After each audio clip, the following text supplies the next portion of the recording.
할렐루야. 이 시간에는 다니엘서 10장 다니엘의 세일의 기도라는 주제를 가지고 함께 은혜를 나누도록 하겠습니다. 먼저 다니엘서 10장의 내용을 보면은 이는 다니엘의 네 번째 한상으로서 마지막 한상이기도 한 것입니다. 이때는 바사왕 고레스 3년 때의 한상으로서 먼저 다니엘서 10장 1절 내용을 보면은 바사왕 고레스 제3년에 한 일이 벨드사살이라 이름한 다니엘에게 나타났는데 그 일이 참되니 곧 큰 전쟁에 관한 것이라. 다니엘이 그 일을 분명히 알았고 그 한상을 깨달으니라. 아멘. 이렇게 나와 있습니다. 이는 고레스 왕 3년이라는 것은 메데 바사가 통합하여 페르시아 제국이 된 후부터를 가리킵니다. 이는 주전 539년 10월 11일 메데와 바사 연합군이 바벨론을 완전히 점령한 후 그때부터 고레스가 숙부이자 장인인 다리오 시악사레스 2세에게 바벨론까지 통치할 것을 맡긴 후부터 그가 2년 뒤에 죽자 메데와 바사를 고레스가 통합시키고 페르시아 제국의 초대 황제가 됩니다. 그때가 주전 537년 때입니다. 그러고 나서 바사왕 고레스 3년이라는 것은 그때부터 시작해서 3년이므로 주전 535년 때를 가리킵니다. 그런데 다니엘은 다니엘서 1장 22절에서 고레스 왕 원년까지만 간직에 있었다고 한 것을 보면은 이때는 이미 은퇴한 후라고 볼 수 있습니다. 그리고 다니엘이 본 한상은 그 일이 참되니 곧 큰 전쟁에 관한 것이라고 한 것처럼 이는 이 마지막 한상의 내용은 전체 내용으로 볼 때 페르시아 제국과 헬라 제국과의 전쟁이라고 할 수 있습니다. 이는 다니엘서 11장 2절 내용을 봐서 이제 내가 참된 것을 내게 보이리라.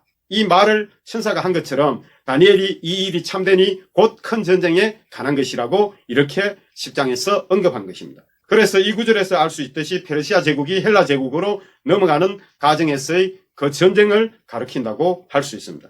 다니엘의 네 번째 마지막 한상은 10장에서 12장 끝까지 이어집니다. 그러므로 이 일이 참되니 곧 큰 전쟁에 관한 것은 바로 페르시아 제국의 멸망과 헬라 제국의 시작을 위한 전쟁임을 알 수 있습니다. 그래서 다니엘서 10장은 먼저 영적인 세계에서 일어나는 과정을 다니엘이 한상으로 보고 체험한 그 내용입니다. 그가 본 한상 과정은 이러합니다. 그 내용이 다니엘서 10장 2절에서 4절 내용입니다. 그때 나 다니엘이 세일의 동안 슬퍼하며 세일이가 차기까지 좋은 떡을 먹지 아니하며 고기와 포도주를 입에 대지 아니하며 또 기름을 바르지 아니하니라. 첫 번째 달 24일에 내가 히데겔이라 하는 큰 강가에 있었는데 이는 이 당시 다니엘은 고령의 나이로 간직에서 물러난 상태에서 세일에 곧 3주간의 기간을 정해서 고령이라서 완전히 금식은 못하지만 극히 소식으로 스스로 하나님 앞에 겸손하여 기도하고 일상생활을 하고 있을 때 그는 측근들과 함께 히데겔이라 하는 큰 강가, 이 강가는 바로 티그리스 강가로서 거기서 체험했던 그 내용을 지금 기록하고 있는 것입니다. 이를 통해 본다면 다니엘의 기도의 시작은 첫째 달 3일부터인데 그 응답은 그달 24일 히데겔에서 응답된 것입니다. 그 이유는 다니엘서 10장 12절부터 14절에서 천사를 통해 전해지게 되는데 다니엘이 기도한 그 기간은 유월절과 무교절 기간을 포함한 기간인데 그가 왕손으로 요시야 왕의 계획을 통해 그동안 지내오던 유월절과 무교절을 어릴 적의 일이라도 어렴풋이 기억한 것이라고 추정됩니다. 그래서 겸손히 금식에 준하는 자세로 하나님 앞에 나아가는 것으로 기록된 것인데 다니엘서 10장 5절 6절을 보면은 그때 내가 눈을 들어 바라본 적 한 사람이 세마포 옷을 입었고 허리에는 우바스 순금띠를 띠었더라. 또 그의 몸은 한국 같고 그의 얼굴은 번갯빛 같고 그의 눈은 횃불 같고 그의 팔과 그의 발은 빛난 녹과 같고 그의 말소리는 무리의 소리와 같더라. 이는 형상만으로 판단한다면 이때 다니엘이 본 이 형상은 예수 그리스도의 모습입니다. 다니엘서 7장 13절에서 14절은 멀리서 하나님 보좌 앞으로 나아가시는 예수님을 보았고 그리고 다니엘서 8장 15절부터 16절은 예수 그리스도의 음성만 들었는데 가브리엘에게 한상의 의미를 해석해 주라는 그러한 명령이었습니다. 그러나 이번에는 음성과 함께 한상을 본 것입니다. 그래서 지금까지 가브리엘을 비롯하여 천사를 만날 때와는 다니엘의 태도가 사뭇 달랐습니다. 또 다니엘이 본 예수님의 그 모습은 요한계시록 1장의 내용과 동일한 모습입니다. 요한계시록 1장 12절부터 16절의 내용을 보면 몸을 돌이켜 나에게 말한 음성을 알아보려고 돌이킬 때에 7 금촛대를 보았는데 촛대 사이에 인자 같은 이가 발에 끌리는 옷을 입고 가슴에 금띠를 띠고 그의 머리털의 희기가 흰 양털 같고 눈 같으며 그의 눈은 불꽃 같고 그의 발은 풀무불에 단련한 빛난 주석 같고 그의 음성은 많은 물소리와 같으며 그의 오른손에 7별이 있고 그의 입에서 좌우에 날성금이 나오고 그 얼굴은 해가 힘있게 비치는 것 같더라. 아멘. 이러한 모습을 다니엘이 본 것입니다.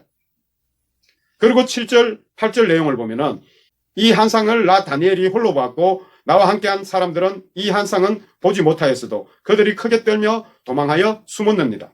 그러므로 나만 홀로 있어서 이 큰 한상을 볼 때에 내 몸에 힘이 빠지고 나의 아름다운 빛이 변하여 썩은 듯 하였고 나의 힘이 다 없어졌으나 이는 창조주이신 주님을 뵈므로써 자신의 몸과 그 아름다움은 그의 크심과 위엄과 그니 앞에서 이는 단순한 피조물로서 아무런 가치가 없는 존재임을 깨달았음을 표현한 것입니다.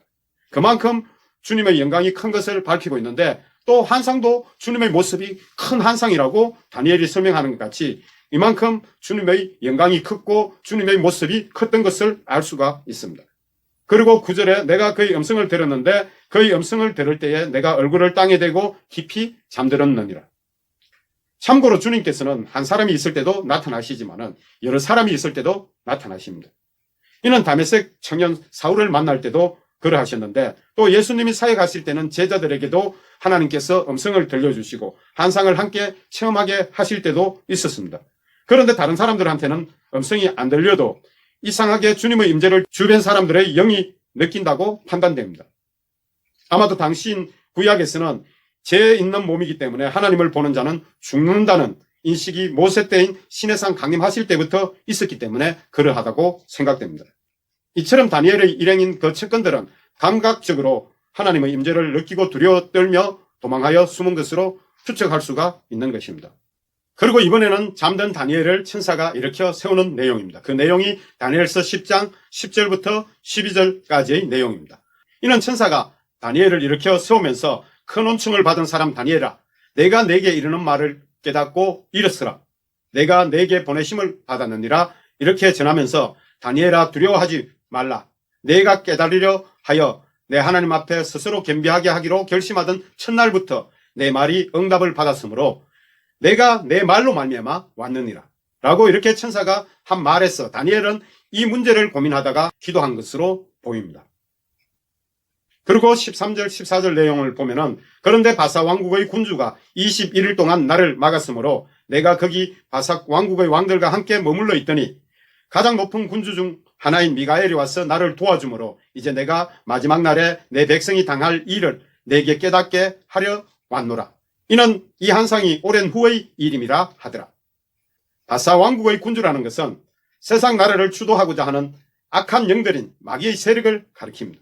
이는 군주는 히브리어 원어로 일반적인 왕을 가리키는 멜레크와는 달리 두목, 통치자, 지배자란 뜻의 사르로 기록된 것은 천사 미가엘에 대한 군주의 표현과 동일한 것으로 영적 존재를 의미하는 것입니다.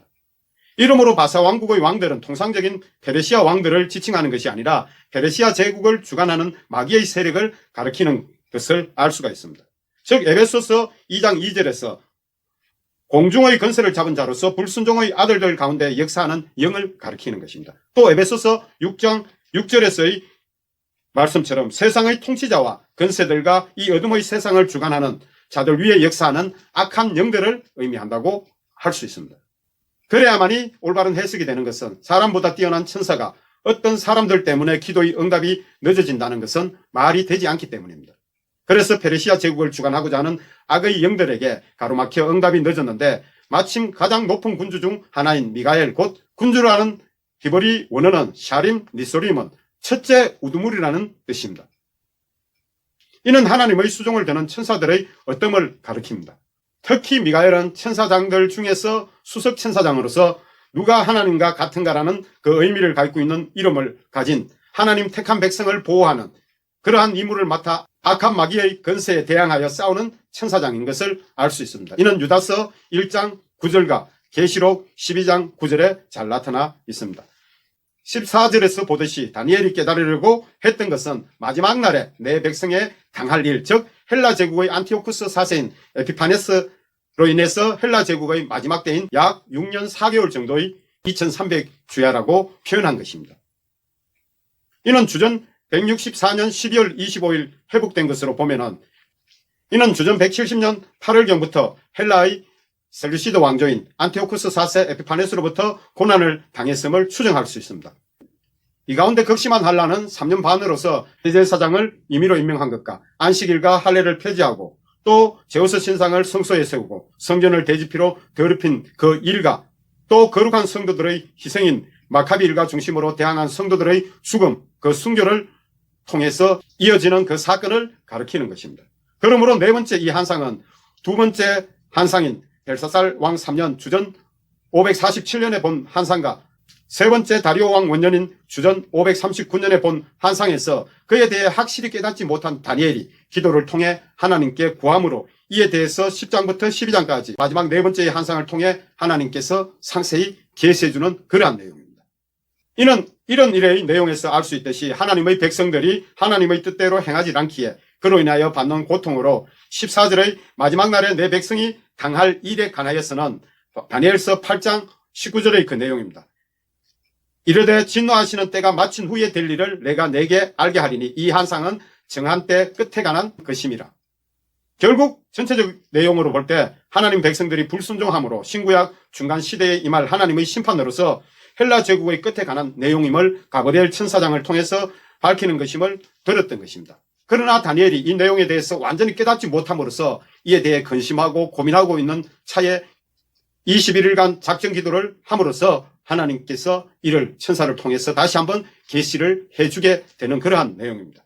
그리고 다니엘서 10장 15절 내용을 보면은 그가 이런 말로 내게 이를 때에 내가 곧 얼굴을 땅에 향하여 말문이 막혔더니 이는 마지막 날에 내 백성이 당할 일이라는 그 내용을 천사에게서 듣고 너무도 놀라 말문이 막혔던 것입니다. 그래서 다니엘은 16절 17절에서 이렇게 고백합니다. 인자와 같은 이가 있어 내 입술을 만지는지라 내가 곧 입을 열어 내 앞에 서 있는 자에게 말하여 이르되 내 주여 이 한상으로 말미암아 근심이 내게 대함으로 내가 힘이 없어졌나이다. 내 몸에 힘이 없어졌고 호흡이 남지 아니하였사오니 내 주의 이 종이 어찌 능히 내 주와 더불어 말씀할 수 있으리이까 하니 이는 지금도 조상들의 죄로 바벨론 포로 70년을 보냈는데 비록 오랜 후의 일이지만 또 자신의 민족에게 임할 환란을 생각하니 근심이 더해져서 말문이 막히고 힘이 빠졌던 것입니다. 그리고 18절부터 20절의 내용을 보면은 또 사람의 모양 같은 것 하나가 나를 만지며 나를 강건하게 하여 이르되 큰 은총을 받은 사람이여 두려워하지 말라 평안하라 강건하라 강건하라. 그가 이같이 내게 말하며 내가 곧 힘이 났어 이르되 내 주께서 나를 강건하게 하셨사오니 말씀하옵소서. 그가 이르되 내가 어찌하여 내게 왔는지 내가 아느냐? 이제 내가 돌아가서 바사 군주와 싸우려니와 내가 나간 후에는 헬라의 군주가 이를 것이라. 이는 지금까지 주님께서 보내신 천사를 통해 장차 자신의 민족에게 이루어질 일들을 듣고 근심하여 힘이 다 빠졌다가 다시 강건하게 되므로 힘을 얻어 회복된 후에 그에게 이러한 소식을 전한 천사는 다니엘에게 되묻기를 이제 내가 어찌하여 내게 왔는지 내가 알겠느냐 이러한 식으로 묻고 있는 것입니다. 그러면서 마지막 날에 내 백성이 당할 일을 다시 한번 각인시켜주고서는 이제 내가 돌아가서 바사 군주와 싸우려니와 내가 나간 후에는 헬라의 군주가 이를 것이라.